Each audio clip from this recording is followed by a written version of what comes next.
Hello दोस्तों, कैसे हैं आप सब। मैं शकील अहमद स्वागत करता हूं आपका एकेडमिया क्लासेस के यूट्यूब चैनल पे।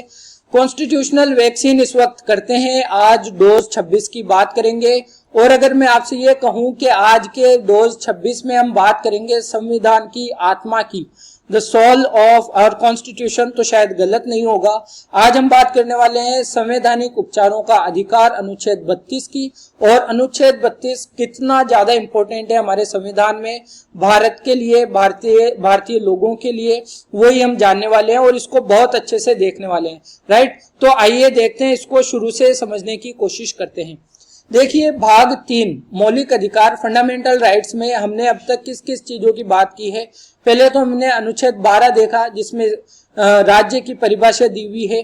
फिर अनुच्छेद 13 देखा कि इस भाग के अंतर्गत किन किन कानूनों का कितनी कितनी शक्ति रहेगी, मतलब अगर कोई कानून मूल अधिकारों का उल्लंघन करता है तो वो अपने आप खत्म हो जाता है, वो वाली बात देखी।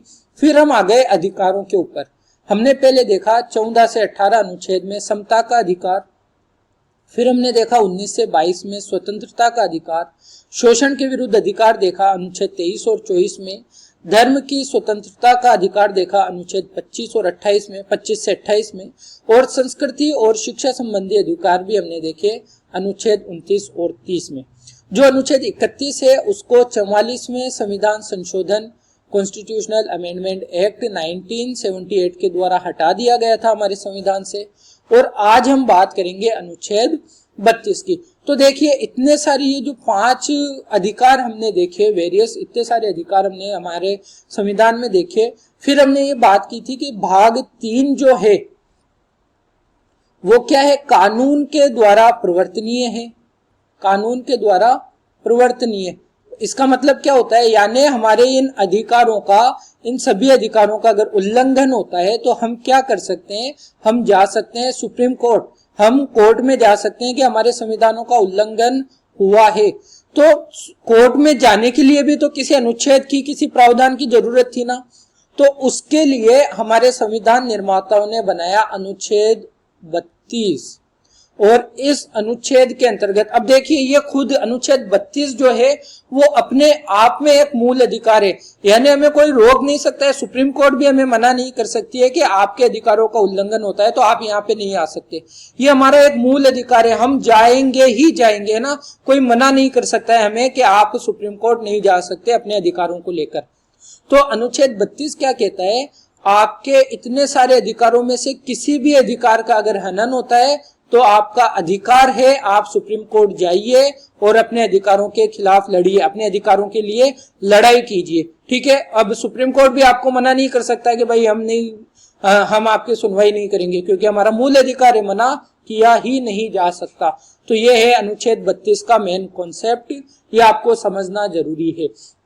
दूसरी बात, अनुच्छेद 32 क्या है, देखिए एक कॉन्सेप्ट है ना हमारे संविधान में, संविधान संशोधन। अनुच्छेद 368 के अंतर्गत संविधान संशोधन का कॉन्सेप्ट है कि भारत के संविधान में संशोधन किया जा सकता है। अलग अलग तरीके हैं, बहुमत है, विशेष बहुमत है, और एक है विशेष बहुमत प्लस राज्यों की वो होनी चाहिए, इजाजत होनी चाहिए ना। तो अनुच्छेद 368 में जो 1973 केशवानंद भारती केस है, उसके अंतर्गत सुप्रीम कोर्ट ने कहा कि ठीक है, भारतीय संसद क्या कर सकती है, संविधान में संशोधन तो कर सकती है, लेकिन हमारे संविधान की कुछ मूल विशेषताएं, जिसे सुप्रीम कोर्ट ने कहा मूल ढांचा कहा कि संविधान का एक मूल ढांचा है, अगर इस मूल ढांचे के अलावा किसी भी चीज में संशोधन किया जाता है वो माना जाएगा, लेकिन अगर मूल ढांचे में संशोधन किया जाता है तो वो नहीं माना जाएगा। तो ये ध्यान रखना, अनुच्छेद 32 क्या है, मूल विशेषता, मूल ढांचे का भाग है, यानी संसद चाहे तो भी अनुच्छेद 32 के अंदर संशोधन नहीं कर सकती। ठीक है, तो ये बहुत ज्यादा इंपॉर्टेंट बात है, आपको ध्यान रखना है। मूल ढांचे के अंतर्गत आता है अनुच्छेद 32, यानी संसद इसके अंतर्गत संशोधन नहीं कर सकती है। अब आते हैं हम अनुच्छेद 32 पर, लेकिन उससे पहले डॉक्टर भीमराव अंबेडकर ने अनुच्छेद 32 को क्या कहा। एक अनुच्छेद जिसके बिना संविधान अर्थविहीन है। यानी उन्होंने कहा कि ये एक ऐसा अनुच्छेद है जिसके बिना संविधान का कोई मतलब ही नहीं निकलता, है ना। आपको अधिकार दे तो दिए गए, लेकिन आपके अधिकारों के संरक्षण के लिए आप जाएंगे कहां पर, ये भी तो आपका एक अधिकार होना चाहिए। तो एक अनुच्छेद जिसके बिना संविधान अर्थविहीन है, यह संविधान की आत्मा और हृदय है। तो ये सवाल तो वनडे एग्जाम्स में कई बार पूछा जाता है कि संविधान की आत्मा अनुच्छेद 32 को किसके द्वारा कहा गया, भीमराव अंबेडकर साहब के द्वारा, या इनके द्वारा कौन से अनुच्छेद को संविधान की आत्मा कहा गया, तो अनुच्छेद 32 को, है ना। बहुत ही ज्यादा इंपॉर्टेंट अनुच्छेद ये है। आइए इसको पढ़ते हैं क्या कहता है। तो अनुच्छेद 32 कहता है इस भाग द्वारा, इस भाग का मतलब भाग 3, और भाग 3 का मतलब मूल अधिकार, भाग 3 यानी मूल अधिकारों में। तो इस भाग द्वारा प्रदत्त अधिकारों को प्रवर्तित करने के लिए उपचार, क्या उपचार हैं उनको प्रवर्तित करने के लिए, अगर उल्लंघन किया जाता है तो उनके प्रवर्तन के लिए आप क्या कर सकते हैं। तो क्या है, इस भाग द्वारा प्रदत्त अधिकारों को प्रवर्तित कराने के लिए समुचित कार्यवाहियों द्वारा उच्चतम न्यायालय में समावेदन करने का अधिकार प्रत्याभूत किया जाता है। यानी ये आपको एक अधिकार ही दिया गया है। किसी दूसरे भाग में भी तो डाल सकते थे ना कि भाई मूल अधिकारों का उल्लंघन होता है तो आप क्या कर सकते हैं, इस अनुच्छेद के तहत जा सकते हैं, लेकिन भाग 3 में ही क्यों रखा, क्योंकि इसको अपने आप में एक अधिकार बना दिया गया। मैं बार बार आपको कह रहा हूं ताकि आपको बात समझ में आए कि इसको भाग 3 में ही क्यों रखा गया, अनुच्छेद 32, है ना, ताकि ये हमारा खुद का एक अधिकार हो कि हम सुप्रीम कोर्ट जा सकते हैं हमारे अधिकारों के लिए। राइट, आप समझ रहे हैं बात कितनी डीप है। तो ये क्लॉज 1 कहता है। फिर इस भाग द्वारा प्रदत्त अधिकारों में से किसी को प्रवर्तित कराने के लिए, यानी किसी अधिकार का उल्लंघन होता है तो उसको लागू कराने के लिए उच्चतम न्यायालय को ऐसे निर्देश, आदेश या रिट जिनके अंतर्गत बंदी प्रत्यक्षीकरण, परमादेश, प्रतिषेध, अधिकार परीक्षा और उत्प्रेषण है, जो समुचित हो निकालने की शक्ति होगी। ये मतलब है अगर आप सुप्रीम कोर्ट जाते हो आपके अनुच्छेदों के उल्लंघन को लेके, तो सुप्रीम कोर्ट जो भी जरूरी होगी, 5 प्रकार की रिटें होती है, 5 प्रकार के आदेश होते हैं, बंदी प्रत्यक्षीकरण, परमादेश, प्रतिषेध, अधिकार परीक्षा और उत्प्रेषण, अगर जो भी जरूरत होगी वो आदेश, वो रिट सुप्रीम कोर्ट निकाल सकती है। ठीक है, ये कहता है अनुच्छेद 32 का क्लोज 2। फिर बात करें क्लोज 3 की। क्लोज 3 कहता है उच्चतम न्यायालय को खंड 1 और खंड 2, यानी अनुच्छेद 32 के खंड 1 और खंड 2 द्वारा प्रदत्त शक्तियों पर प्रतिकूल प्रभाव डाले बिना संसद उच्चतम न्यायालय द्वारा खंड 2 के अधीन प्रयोक्तव्य किन्हीं या सभी शक्तियों का किसी अन्य न्यायालय को अपनी अधिकारिता की स्थानीय सीमाओं के भीतर प्रयोग करने के लिए विधि द्वारा सशक्त करेगी। इसका यह मतलब है, देखिए, रिट निकालने का अधिकार किसको है, रिट निकालने का अधिकार है सुप्रीम कोर्ट को, राइट, अनुच्छेद 32 के अंतर्गत, और अनुच्छेद 226 में किसको है, हाई कोर्ट को, जो राज्य की हाई कोर्ट होती है उनको। लेकिन अगर संसद चाहे तो किसी दूसरे न्यायालय को, अन्य जो न्यायालय होते हैं ना, उनको भी रिट निकालने की शक्ति दी जा सकती है अनुच्छेद 32 के क्लोज 3 के अनुसार। लेकिन अभी तक ऐसी कोई शक्ति किसी भी न्यायालय को नहीं दी गई है। तो आपको ध्यान रखना है कि रिट निकालने का अधिकार अनुच्छेद 32 के अंतर्गत सिर्फ सुप्रीम कोर्ट को है और अनुच्छेद 226 के अंतर्गत सिर्फ हाई कोर्ट को है। ठीक है, लेकिन संसद चाहे तो किसी दूसरे न्यायालय को रिट निकालने की शक्ति दे सकती है। दूसरी बात क्या कहता है, इस संविधान द्वारा अन्यथा उपबंधित के सिवाय इस अनुच्छेद द्वारा इस अनुच्छेद द्वारा प्रत्याभूत अधिकार निलंबित नहीं किया जाएगा। इसको सिंपल सा ध्यान रखो, ये अनुच्छेद 32 का अधिकार कब तक निलंबित नहीं किया जाता, जब तक देश में आपातकाल ना लगा हो।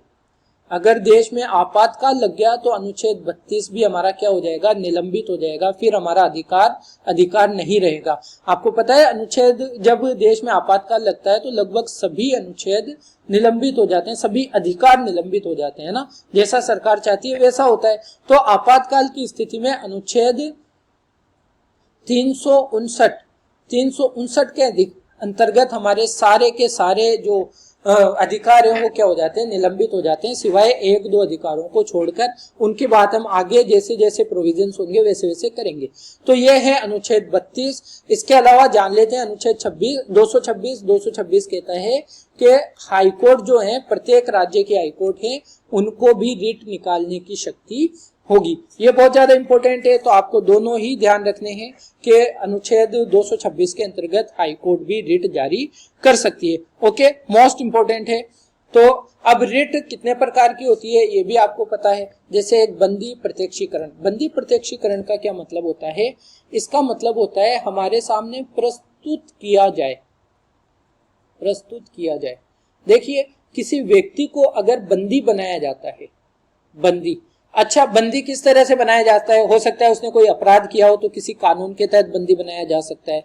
हो सकता है उसे न्यायालय ने उसको सजा सुनाई हो, है ना, किसी अपराध के विरुद्ध पुलिस ने पकड़ा हो, किसी कानून के अंतर्गत पकड़ा हो तो ठीक है। लेकिन किसी को बिना किसी कानून के अवैध तरीके से अगर पकड़ लिया गया है तो कोई, आप सुप्रीम कोर्ट जा सकते हैं, सुप्रीम कोर्ट में अपना मतलब अनुच्छेद 32 के अंतर्गत जा सकते हैं और सुप्रीम कोर्ट क्या करेगी? बंदी प्रत्यक्षीकरण की रिट जारी करेगी। सुप्रीम कोर्ट कहेगी भाई जिसको तुमने पकड़ा है उसको हमारे सामने लाया जाए, फिर उसका फैसला करेगी सुप्रीम कोर्ट। अगर गलत तरीके से पकड़ा गया है तो उसको क्या कर दिया जाएगा? छोड़ दिया जाएगा, है ना, और अगर सही है तो फिर उसको वापस सजा सुना दी जाएगी। यह है बंदी प्रत्यक्षीकरण। फिर आता है परमादेश। परमादेश का सिंपल सा मतलब आपको समझ आ रहा है, हम आदेश देते हैं, हम आदेश देते हैं।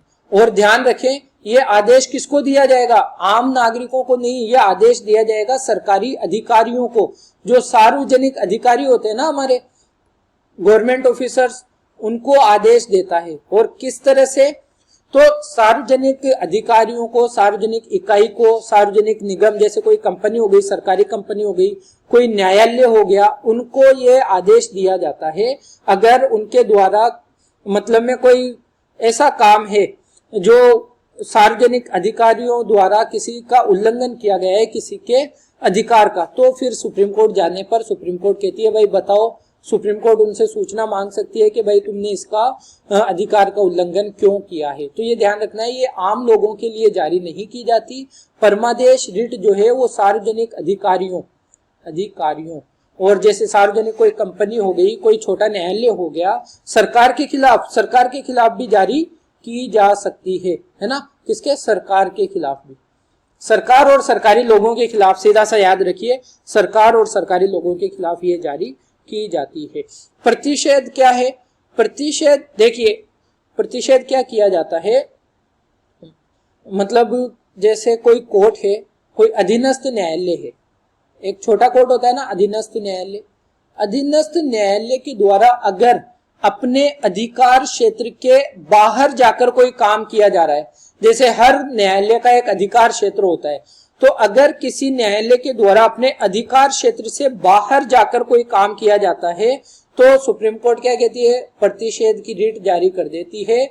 और प्रतिषेध का मतलब ही क्या होता है? रोकना, यानी उस न्यायालय को रोक दिया जाता है अपने, मतलब एक लिमिट होती है ना हर एक की, तो अगर वो लिमिट से बाहर जाके काम कर रहा होता है कोई अधीनस्थ न्यायालय तो उसको रोकने के लिए प्रतिषेध रिट जारी कर दी जाती है। ठीक है। उत्प्रेषण क्या है? उत्प्रेषण भी अधीनस्थ न्यायालय को जारी की जाती है, अधीनस्थ न्यायालय को।